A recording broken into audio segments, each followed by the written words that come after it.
नमस्कार, मैं आपकी संवाददाता एकता छाबड़ा बुलाइस 360 में आपका स्वागत करती हूँ। आइए नजर डालते हैं आज की ताजा खबरों पर। अनंतनाग मुठभेड़ में मारा गया आतंकी उजैर, डीएनए सैंपल से होगी पहचान। दरअसल अनंतनाग में सेना ने शनिवार को एक आतंकी को मार गिराया था। उसके जले हुए शव की बरामदगी के बाद अब आतंकी उजैर खान के परिवार के सदस्यों का डीएनए सैंपल लिया जा सकता है ताकि उसकी पहचान की जा सके। युवक की कर दी हत्या, पार्किंग को लेकर हुआ था विवाद। दरअसल यह वारदात राजधानी दिल्ली के सरिता विहार इलाके की है।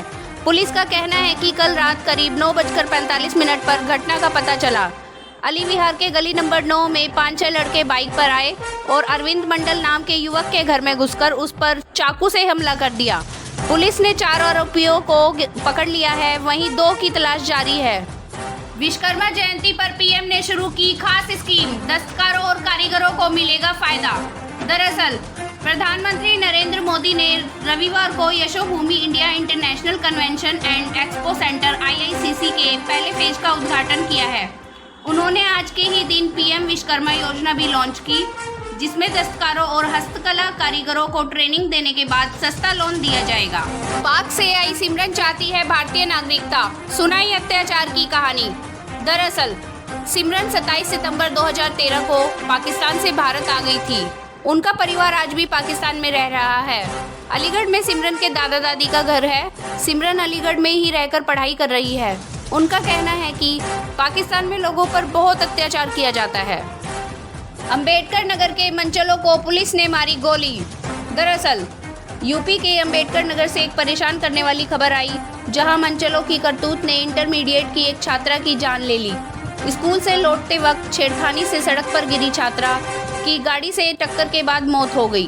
पुलिस ने तीनों आरोपियों को हिरासत में ले लिया है। मेडिकल के दौरान दुपट्टा खींचने वाले आरोपी को भागने पर पुलिस ने गोली मारी, दूसरे का पैर टूटा। यमराज के यहाँ भेजने से कोई रोक नहीं पाएगा, शोधों को सीएम योगी की चेतावनी। दरअसल यूपी के सीएम योगी आदित्यनाथ रविवार को गोरखपुर पहुंचे। रामलीला मैदान में आयोजित समारोह में उन्होंने विकास परियोजनाओं का शिलान्यास और लोकार्पण किया। इस दौरान उन्होंने कानून व्यवस्था पर बोलते हुए कहा कि कानून संरक्षण के लिए है। अगर किसी ने बहन बेटी के साथ छेड़खानी की तो अगले चौराहे पर उस सौदे का इंतजार यमराज कर रहे होंगे। चौथी कक्षा के 3 छात्रों को बेचा सिगरेट, पुलिस ने दुकानदार को पकड़ा। दरअसल कानपुर में चौथी कक्षा के लापता 3 छात्रों को ढूंढने के दौरान पुलिस ने एक पान दुकानदार को हिरासत में ले लिया। दरअसल खोजबीन के दौरान सीसीटीवी फुटेज में लापता छात्र उसकी दुकान पर सिगरेट पीते नजर आ रहे हैं। पुलिस ने दुकानदार को नाबालिगों को सिगरेट बेचने के आरोप में पकड़ा है और उसके खिलाफ केस भी दर्ज किया है। 26 उंगलियों वाली बच्ची ने लिया जन्म, हाथों में 7-7 और पैरों में 6-6 उंगलियां। दरअसल राजस्थान के डीग जिले में एक नवजात सुर्खियों में है। इसकी वजह ये बताई जा रही है कि उसकी 26 उंगलियां हैं, दोनों हाथों में 7-7 और 6-6 उंगलियां दोनों पैरों में हैं। परिजन बेटी को धौलागढ़ देवी का अवतार मान रहे हैं, खुशी मना रहे हैं। नवजात को देखने वालों की भीड़ उमड़ गई है।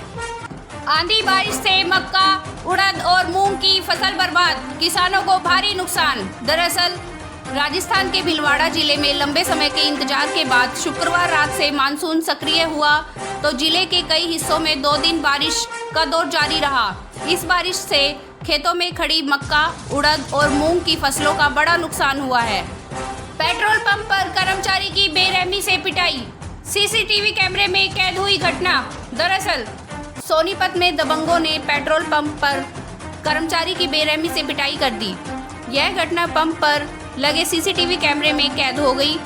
सूचना पर पहुंची पुलिस ने पीड़ित की शिकायत पर FIR दर्ज कर ली है। पुलिस का कहना है कि आरोपियों की पहचान की जा रही है, सभी को जल्द से जल्द गिरफ्तार कर लिया जाएगा। मौजे पर नहीं था स्कूल का नाम, गुस्साए टीचर ने बच्चे को बेरहमी से पीटा, प्रिंसिपल ने भी दी धमकी। दरअसल पूरा मामला रुद्रपुर के मॉम्स प्राइड स्कूल का है। यहाँ कक्षा 7 में पढ़ने वाले अंगद रस्तोगी की स्कूल के शिक्षक ने असेंबली में पिटाई की। बच्चे का कसूर बस इतना था कि वो जो सॉक्स पहनकर गया था उस पर स्कूल का नाम नहीं लिखा था। पिटाई की जानकारी मिलते ही परिजन स्कूल पहुँचे और विरोध जताया, साथ ही DM से मामले की शिकायत की। फिलहाल मामले में मुख्य जिला शिक्षा अधिकारी को जांच करने के निर्देश दिए गए हैं। जो भी तथ्य सामने आएंगे उनके आधार पर कार्रवाई की जाएगी। बारिश के बाद बड़ा डैम का जलस्तर, उफान के बाद खोले गए गेट। दरअसल गुजरात के महिसागर में कल कडाना बांध से मही नदी में पानी छोड़ा गया। वहां कुल 14 गेट खोले गए। गेट खोले जाने के वक्त विहंगम नज़ारा दिखा। पानी छोड़ने के साथ ही आसपास के इलाकों में बाढ़ जैसे हालात हो गए। पुल के ऊपर से पानी बहने लगा। वहां गाड़ियों की आवाजाही बंद कर दी गई। भोकाल मचाने के लिए हथियार लेकर रील बना रहा था युवक। वीडियो वायरल होने पर पहुंचा हवालात। दरअसल बिहार के गोपालगंज में पुलिस ने हथियार लहराते हुए रील बनाने वाले युवक को गिरफ्तार किया है। युवक सोशल मीडिया पर भोकाल मचाने के लिए हथियार के साथ रील बनाता था। वीडियो वायरल हुआ तो पुलिस ने इसका संज्ञान लेते हुए आरोपी को दबोच लिया। पुलिस अब जांच कर रही है कि उसके पास हथियार कहां से आया। बाढ़ में फंसा परिवार, हेलीकॉप्टर से किया रेस्क्यू। दरअसल मध्य प्रदेश में भारी बारिश हो रही है, जिसकी वजह से यहां चंबल और शिप्रा नदी उफान पर है। उज्जैन में बाढ़ के पानी में एक परिवार फंस गया। उसमें एक गर्भवती महिला भी थी, जिसके बाद प्रशासन ने हेलीकॉप्टर की मदद से उस परिवार का रेस्क्यू किया और सुरक्षित स्थान पर पहुंचाया गया।